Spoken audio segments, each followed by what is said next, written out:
Horoscope ng Aries Zodiac para sa Aries sa darating na 2025. Narito ang ilang highlights. 1. Transformasyon at bagong simula. Ang taon ay puno ng cosmic energy na magdadala ng mga bagong oportunidad at paglago. 2.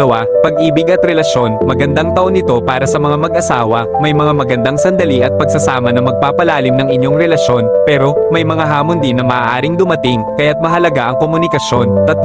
Career at pananalapi. Sa unang bahagi ng taon, may mga career breakthroughs na maaaring mangyari. Magiging aktibo ang iyong social network, kaya't magandang pagkakataon ito para sa mga bagong koneksyon. 4. Pagsusuri sa sarili. Sa Marso, may mga pagkakataon na mag-reflect at mag-explore ng iyong creative side. Narito pa ang mga detalye para sa Aries sa 2025. 1. Kalusugan. Magiging mahalaga ang self-care at mental health. Magandang panahon ito para mag-focus sa iyong pisikal na kalusugan sa pamamagitan ng regular na ehersisyo at tamang nutrisyon. Mag-ingat sa stress, lalo na sa mga buwan ng Hulyo at Agosto. 2. Pera at investment. Sa kalagitnaan ng taon, maaaring may mga financial opportunities na darating. Magandang panahon ito para mag-invest o simulan ang bagong negosyo. Iwasan ang mga impulsive na gastos, lalo na sa mga buwan ng Nobyembre. 3.